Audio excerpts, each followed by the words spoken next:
Hello. This is very difficult for me, but something I must share. I have posted previously tits and bits and pieces about anxiety and something that I had to overcome. And I'm making this video to share with someone who might be suffering in silence. I know I had an incident where I found myself in the emergency room at one point. So I had visits to the emergency room prior to this one incident, but this one in particular was the worst ever, pretty much, where my heart rate was over 172 beats per minute, where the doctor really was like, we need to give you some heart medication to lower your rate because you're at an accelerated rate and it's dangerous, etc., etc. But no one at that point, up to that point, ever mentioned anything about anxiety. So to give a history of it, I believe my first panic attack was in when I was a teenager, and I was on my way to work. I worked in Manhattan, and I remember feeling really, really weird on the train, where if anyone who's had a panic attack knows that it's like you get really nervous, then you have these flashes, these hot flashes, then it's like you're breathing out of, you're breathing abnormally, and then it can get to a point that, not enough oxygen is getting to your brain, so you black out pretty much. So I had these moments of like, I'm holding on. If anyone who has been on New York City Transit knows that the trains can be pretty busy or full in the morning, especially during rush hour. So I remember holding on to the post, and literally just, I don't believe I could see. Either my eyes were closed or it was just at the point of blacking out, and I would just say out loud, can someone please help me? I don't feel well and I need to get off the train. And I remember people helping me get on the platform, and I had this thing about, I'm okay, don't worry about it, and they would say, do you need help? Can we call for help? And I would just say, no, I'm fine.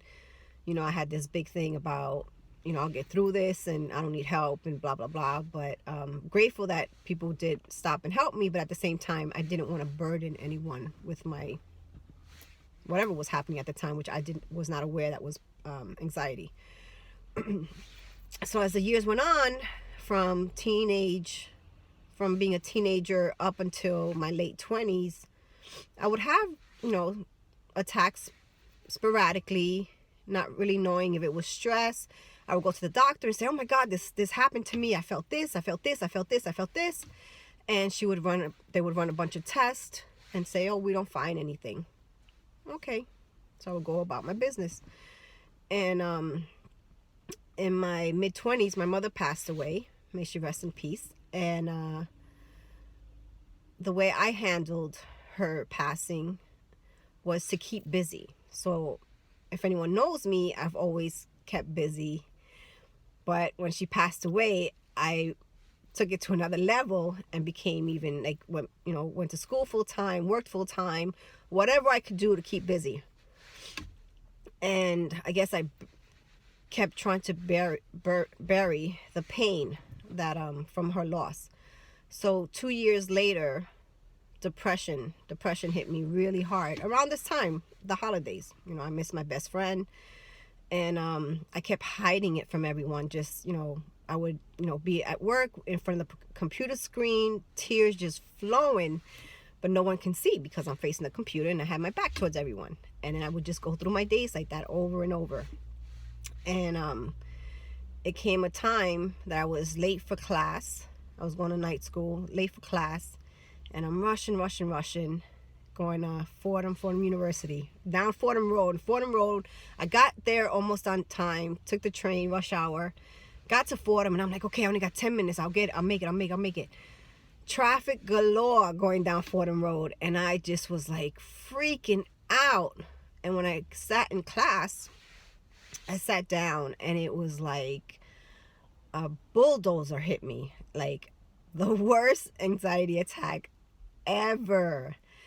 But there I go, hiding it from everyone. I just quietly whispered to my classmate, hey, could you come with me to the restroom? I'm not feeling well. And she said, sure.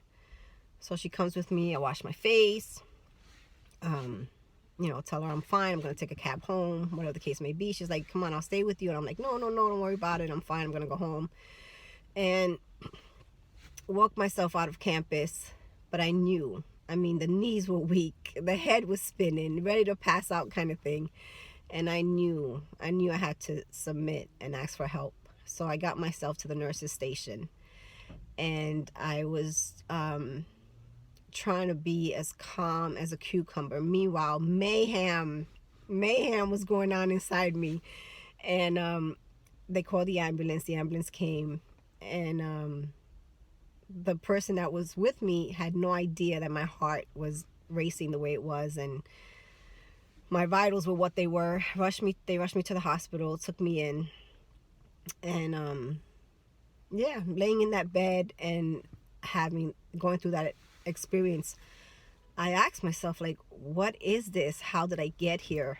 And shortly after that, I reached out to family and friends, and I was like, I'm going through something. I don't know what this is. Can you guys kind of help me? And that's when I wasn't afraid to ask for help. And I reached out, and I literally had my friends and family come and stay with me, or I would stay with them. And I felt so ashamed at that point of like this vital, outgoing person, and here I am asking for help and literally felt like people were babysitting me. So long story short, I ended up in the hospital again a few times, and I remember someone finally, a social worker, coming to tell me and to speak to me, and said, it seems like you're suffering from anxiety. Has anyone ever spoken to you about it before? And I honestly said, no, I never heard of it. I don't know what it is. Is that what this is? And she said, well, I'm not a mental health physician, but I will refer you to someone who can possibly help you with this. And that was a blow to the ego, like, wait a minute, mental health, like, really? And that's what anxiety falls under, unfortunately. And I felt like, wow, how is it that I got to this point? How is it that how is it that I let life affect me so badly that I got to this point? And the truth is that I had no knowledge, no education, no support at the time, because I didn't even know what I had, and people didn't even understand it. And the decision that I made to follow up, speak to a physician, educate myself about it, and not have any shame whatsoever from that point onward, and being able to share as time went on, it put me on the path of becoming a better person, understanding myself much better, understanding how I let things affect me much better. And then that led me to the path of personal development, helped me become somewhat fearless in whatever it is life throws at me. And it just evolved and evolved and evolved, of where I believe that I can live the best life that I can possibly have, as long as I continue to invest in myself, and know that at this point, over the years, this incident happened when I was 27, and I'm gonna celebrate my 47th soon. So here I am 20 years later, and the progress that I made, I'm just so grateful to God that I've been able to take those steps open up to the help that's available to so many and invest in myself. And then I saw after a few years of how just speaking about it, being open about it, and helping others have conversations about it that were holding the same shame that I had. It was like, wow. And it was just so uplifting and freeing.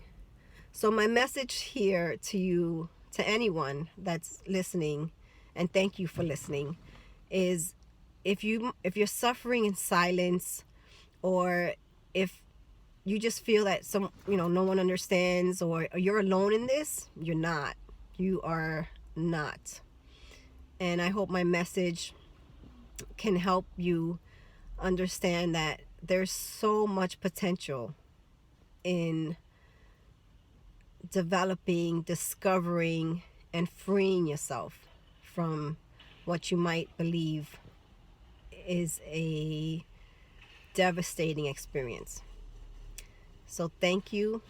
I love you. And if anyone this video can help, please share. And I appreciate your time. Much, much, much love. Thank you.